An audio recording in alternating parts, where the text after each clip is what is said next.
Hey everyone, I am Harshpreet और आप देख रहे हैं लॉ एट रीच। अगर आप इस चैनल पे नए हैं तो वीडियो को लाइक करना, चैनल को सब्सक्राइब करना, बेल आइकन दबाना मत भूलिएगा।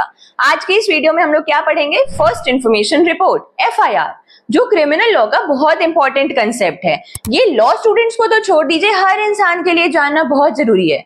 क्योंकि इस वीडियो में हम जानेंगे कि FIR कौन फाइल करवा सकता है, किन ऑफेंसेस में फाइल करवा सकते हैं, और हमें FIR फाइल करवाने जाना कहाँ है। हम किसके पास FIR फाइल करवाने जाएंगे? अपने पड़ोसी के पास? नहीं, हम कहाँ जाएंगे वो भी हम इस वीडियो में जानेंगे। फिर हमें एक डॉक्यूमेंट अगर दे दिया जाए और कहा जाए कि हमें बताओ कि ये FIR है या नहीं, तो हमें कैसे पता चलेगा कि ये FIR है या नहीं?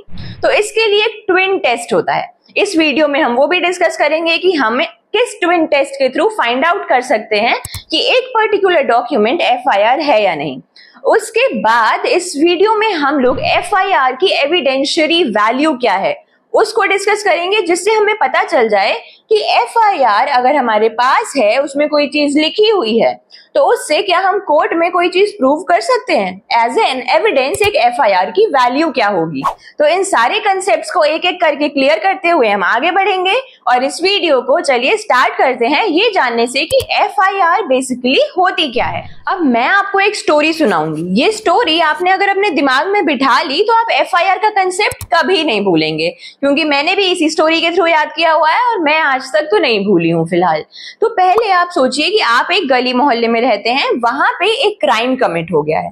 अब जब कोई क्राइम कमिट होगा तो एज अ अच्छा नागरिक ऑफ इंडिया हम क्या करेंगे? सबसे पहले जाएंगे जो भी हमारे एरिया का पुलिस स्टेशन होगा, वहां पुलिस स्टेशन जाके जो उस पुलिस स्टेशन के मास्टर होंगे, थाना इंचार्ज मतलब officer in charge of any police station, वहां जाके हम उनको बताएंगे कि सर ये क्राइम कमिट हो गया है। अब हम लोग जब भी एज ए जाके बताएंगे पुलिस ऑफिसर को, तो वहां से एक पुलिस ऑफिसर का काम स्टार्ट होता है। पुलिस ऑफिसर अब देखेगा कि जिस भी क्राइम की हम इंफॉर्मेशन लेके गए हैं वो एक सीरियस नेचर का क्राइम है या थोड़े कम सीरियस नेचर का क्राइम है। सीरियस नेचर का क्राइम जैसे रेप, मर्डर, किडनैपिंग, ये सब सीरियस नेचर के क्राइम हो गए, जिन्हें लॉ की भाषा में हम बोलते हैं कॉग्नाइजेबल ऑफेंसेस। कॉग्नाइजेबल को हिंदी में हम बोलते हैं संज्ञेय। संज्ञेय मतलब सीरियस नेचर का ऑफेंस है और कॉग्नाइजेबल का इंग्लिश में मतलब भी यही होता है, एक ऐसा चीज जिसमें हमको तुरंत एक्शन लेने की जरूरत है। अब कॉग्नाइजेबल ऑफेंसेस में पुलिस ऑफिसर्स जिनको हमने इंफॉर्मेशन दी है जाके, वो ना मैजिस्ट्रेट की परमिशन, डायरेक्शन या ऑर्डर का वेट नहीं करेंगे। उनको जैसे इंफॉर्मेशन मिलेगी कि यहाँ पे एक सीरियस क्राइम हो गया है, वो तुरंत से FIR नोट करेंगे और जाएंगे उस स्पॉट पे, पूरा वहां पे देखेंगे, पूरा अपना इन्वेस्टिगेशन तुरंत से स्टार्ट कर देंगे। क्योंकि वो सीरियस नेचर के ऑफेंस हैं, तो वो अगर मैजिस्ट्रेट की परमिशन का वेट करेंगे तब तो वहां पे और गड़बड़ हो सकती है ना। इसीलिए वो ऑन द स्पॉट जाएंगे, या तो अपने सबऑर्डिनेट को वहां भेजेंगे कि भाई तू पहुंच, मैं अभी आता हूं, और जाके इन्वेस्टिगेशन स्टार्ट कर। और अगर जरूरत पड़ेगी तो इन केसेस में वो बिना वारंट के अरेस्ट भी कर सकते हैं। अब बिना वारंट के अरेस्ट क्यों कर सकते हैं? मान लीजिए किसी इंसान ने मर्डर किया किसी का, अब वो जाके जो भी मर्डर के एविडेंसेस है वो ही छुपा दे। तो ये जो केसेस होते हैं कि वो एविडेंसेस ना छुपा दे या विटनेसेस को डरा धमका ना दे, तो इन सब चीजों को अवॉइड करने के लिए विदाउट वारंट अरेस्ट भी कर सकते हैं वो सीरियस केसेस में, कॉग्नाइजेबल ऑफेंसेस में, और वो बिना मैजिस्ट्रेट की ऑर्डर या परमिशन के इन्वेस्टिगेशन भी स्टार्ट कर सकते हैं। लेकिन जो दूसरे केसेस होते हैं जो कि लेस सीरियस नेचर के हैं, जिनको हम लोग बोलते हैं नॉन कॉग्नाइजेबल ऑफेंसेस, हिंदी में इनका मतलब होता है असंज्ञेय अपराध। लेस सीरियस मतलब इसमें हमको क्विक रिएक्शन की जरूरत नहीं है। इसमें हम मैजिस्ट्रेट के पास जाएंगे, जो भी इंफॉर्मेंट हमको इंफॉर्मेशन लेके आया है हमारे पास, उसको हम भेजेंगे मैजिस्ट्रेट के पास कि पहले आप जाके मैजिस्ट्रेट से मिलो। फिर मैजिस्ट्रेट को जब लगेगा कि हाँ इसमें तो कोई बात है जो ये इंफॉर्मेशन लेके आया है, फिर मैजिस्ट्रेट पुलिस को डायरेक्ट करेंगे कि अब तुम इन्वेस्टिगेशन करो। तो ये जो असंज्ञेय अपराध होते हैं, इसमें पुलिस ऑफिसर जिसको आपने इंफॉर्मेशन दी वो मैजिस्ट्रेट के ऑर्डर के बिना इन्वेस्टिगेशन नहीं कर सकता है, क्योंकि ये कंपैरेटिवली लेस सीरियस नेचर के क्राइम होते हैं ना, तो उनको वेट करना पड़ेगा मैजिस्ट्रेट की परमिशन का। और इसमें वो विदाउट वारंट अरेस्ट भी नहीं कर सकते हैं, क्योंकि आर्टिकल 21 ऑफ इंडियन कॉन्स्टिट्यूशन क्या कहता है कि हम विदाउट रीजन किसी को उसकी पर्सनल लिबर्टी से डिटेन नहीं कर सकते हैं। हम किसी को अरेस्ट कर रहे हैं तो इसका मतलब है कि हम उसकी लिबर्टी छीन रहे हैं। बहुत बड़ी बात है। एक मतलब इंसान के लिए उसकी फंडामेंटल राइट है कि उसको लिबर्टी दी जाए।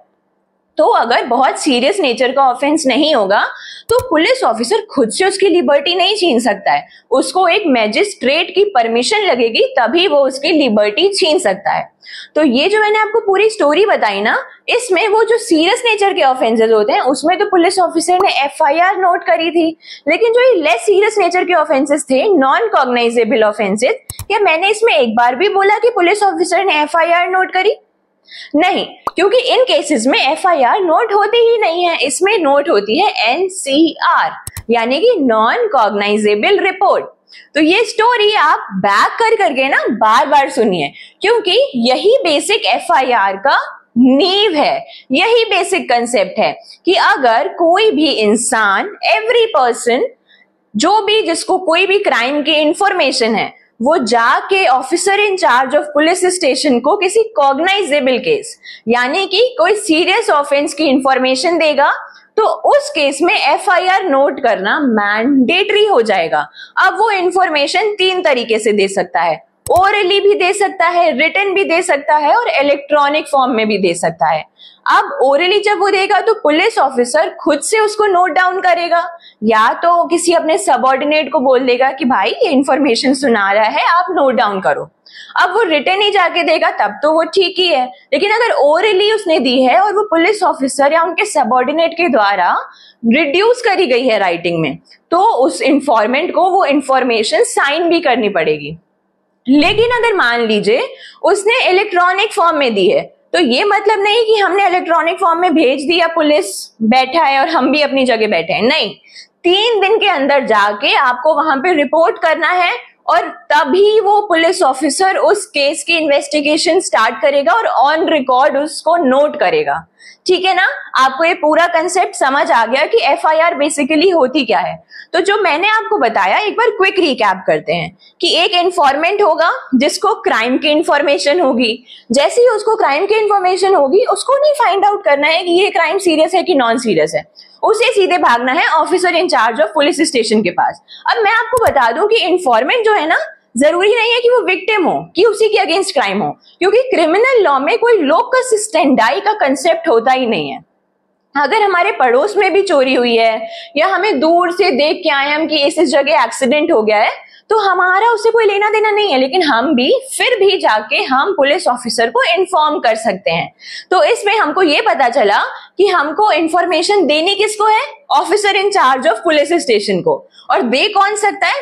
Anyone, every person can give information. Section 173 BNSS, भारतीय नागरिक सुरक्षा संहिता, और जो पहले था 154 of CrPC, code of criminal procedure, उसमें साफ साफ लिखा हुआ है उसके फर्स्ट सब सेक्शन में कि एवरी पर्सन जिसको कोई कॉग्नाइजेबल ऑफेंस की इंफॉर्मेशन है, वो इंफॉर्मेशन वो जाके officer in charge of police station को देंगे। और officer in charge of police station को 3 तरीके से दे सकते हैं, ओरली, राइटिंग और इलेक्ट्रॉनिक फॉर्म में। ओरली दी है तो उनको रिड्यूस करके राइटिंग में फिर साइन करवाई जाएगी। राइटिंग में दी है तो आपने तो साइन करके ही दी होगी। अगर इलेक्ट्रॉनिक फॉर्म में दी है तो आपको 3 दिन में जाके वहां पे रिपोर्ट करना होगा और तभी officer in charge of police station उस केस का रिकॉर्ड अपने अंडर में लेंगे। तो ये हमको समझ आ गया कि कॉग्नाइजेबल ऑफेंस की इंफॉर्मेशन में ही एफआईआर लॉन्च करी जाएगी, और जो नॉन कॉग्नाइजेबल में होगा उसमें जो officer in charge of police station है वो पहले आपको मैजिस्ट्रेट के पास रेफर करेंगे, और फिर मैजिस्ट्रेट जो है फिर वो पुलिस ऑफिसर को डायरेक्ट कर सकते हैं कि हाँ आप इन्वेस्टिगेशन करिए। फिर जब मैजिस्ट्रेट का डायरेक्शन या ऑर्डर मिल जाएगा, तब police officer same cognisable cases में जैसे अपनी इन्वेस्टिगेशन करते थे वो नॉन कॉग्नाइजेबल पे भी कर सकते हैं। लेकिन बस एक डिफरेंस है, क्या? कि वो मैजिस्ट्रेट की परमिशन के बिना वो इन्वेस्टिगेशन स्टार्ट नहीं कर सकते हैं और अरेस्ट वारंट के बिना नहीं कर सकते हैं। ठीक है? तो अब हमने 4 क्वेश्चंस का आंसर पता चल गया है। एफआईआर होता क्या है, किन ऑफेंसेस में एफआईआर हमें लिखवानी है, कौन लिखवाएगा और हमें बेसिकली लिखवानी कहाँ जाके।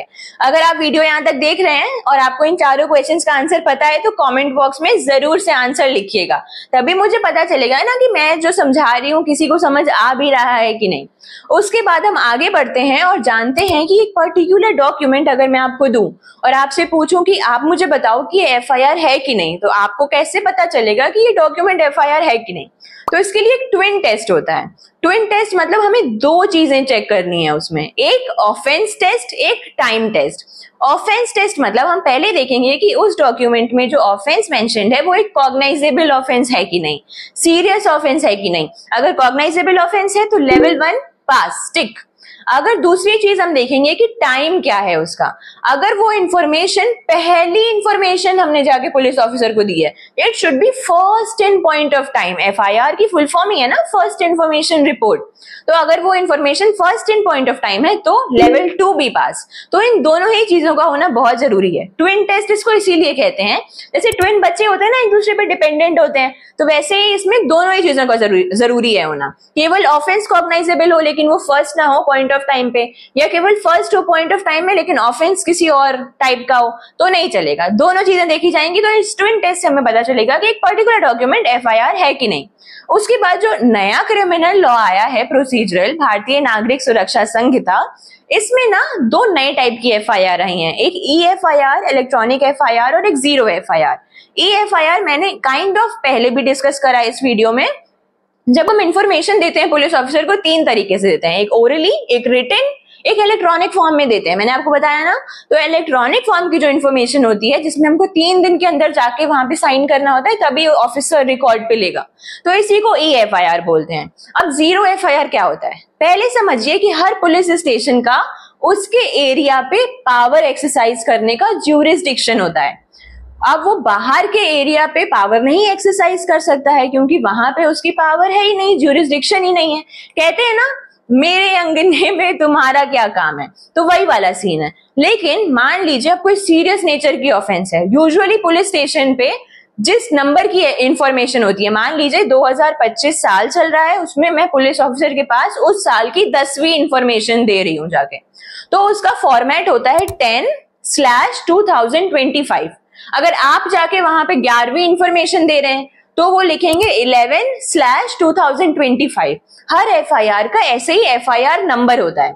लेकिन अगर कोई और आदमी जो दूसरे ज्यूरिसडिक्शन से आ रहा है, अब मान लीजिए कोई दूसरे ज्यूरिसडिक्शन का में उसका क्राइम हुआ, अब वो सीरियस नेचर के क्राइम के लिए वेट नहीं करेगा कि हम जब वापस जाएंगे तब इंफॉर्मेशन लिखवाएंगे, नहीं। सेक्शन 173 सबसेक्शन 1 ऑफ बीएनएसएस में लिखा हुआ है इररिस्पेक्टिव ऑफ द एरिया जहां पे क्राइम कमिट हुआ है, हमें एरिया नहीं देखना है। अगर कॉग्नाइजेबल ऑफेंस है तो हम किसी भी एरिया के पुलिस स्टेशन में जाकर इंफॉर्मेशन देंगे। तो जब हम विदाउट ज्यूरिसडिक्शन वाले पुलिस स्टेशन पे जा रहे हैं ना, तो वहां पे वो कौन सा नंबर दें अब उसको, वो हमारे एरिया की तो इंफॉर्मेशन नहीं है तो उसको 0 नंबर देते हैं, 0 और 2025 साल की इंफॉर्मेशन है तो /2025। फिर जो भी ज्यूरिसडिक्शन होगा जिस भी पुलिस स्टेशन के पास उस ऑफेंस को डील करने का, इन्वेस्टिगेट करने का, फिर उनके पास वो बाद में ट्रांसफर करेंगे, लेकिन नोट डाउन करने से मना नहीं करेंगे।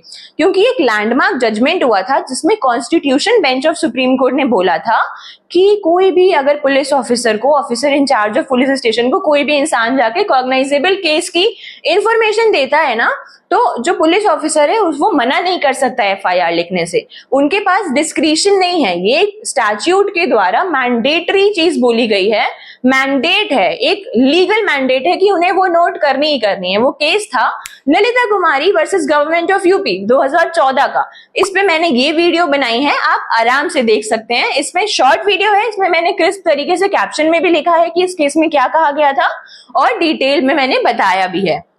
अब उसके बाद हमें लास्ट चीज इस वीडियो में जाननी है कि हमने एफआईआर के बारे में इतना पढ़ तो लिया, अब मान लीजिए हमें किसी केस में एफआईआर का एविडेंस देना है, तो उस एविडेंस की वैल्यू क्या होगी कोर्ट में, ये जानना तो सबसे ज्यादा जरूरी है। तो एविडेंशियरी वैल्यू एफआईआर की ये है, बेसिकली एक केस हुआ था C Magesh versus state of Karnataka. उसमें कोर्ट ने क्या बोला कि एफआईआर जो है ना, ये हर जो भी बाद के स्टेटमेंट्स दिए जाते हैं ड्यूरिंग इन्वेस्टिगेशन, उसमें ये नंबर 1 का स्टेटमेंट है। तो इसकी वैल्यू बाकी जो स्टेटमेंट्स पुलिस ड्यूरिंग इन्वेस्टिगेशन लेते हैं उनसे तो थोड़ी सी ज्यादा है, लेकिन फिर भी हम इसको एक सब्सटैंटिव पीस ऑफ एविडेंस नहीं मान सकते हैं, क्योंकि लोगों का यूजुअली ये ह्यूमन नेचर होता है कि जब भी वो किसी भी क्राइम की इंफॉर्मेशन देते हैं जाके, तो वहां पे वो जो उनके यूजुअल एनिमोसिटी होती है जिन लोगों से, वो एक्स्ट्रा लोगों के भी नाम वहां पे लिखवा देते हैं। तो एफआईआर में जो फैक्ट्स लिखे हैं ना, हम उसको कोर्ट में प्रूव नहीं कर सकते हैं। तो एफआईआर की एविडेंशियरी वैल्यू यही है कि it is not a substantive piece of evidence, लेकिन जो भी इन्वेस्टिगेशन के दौरान बाकी स्टेटमेंट्स दिए जाते हैं उनसे थोड़ी सी बेटर क्रेडिबिलिटी होती है इसकी कोर्ट की नजर में। तो अगर आपको ये वीडियो अच्छी लगी हो तो मेरे चैनल को लाइक करना, सब्सक्राइब करना और बेल आइकन दबाना बिल्कुल मत भूलिएगा। और ये वीडियो जिन भी लॉ स्टूडेंट्स को आप जानते हैं बेसिक कंसेप्चुअल क्लैरिटी के लिए जरूर भेजिए, उनको जरूर मदद करेगी। और ऐसे ही कंटेंट के लिए मुझे सपोर्ट करते रहिए, इंस्टाग्राम पे भी, फेसबुक पे भी और यूट्यूब पे भी। Thank you and have a nice day.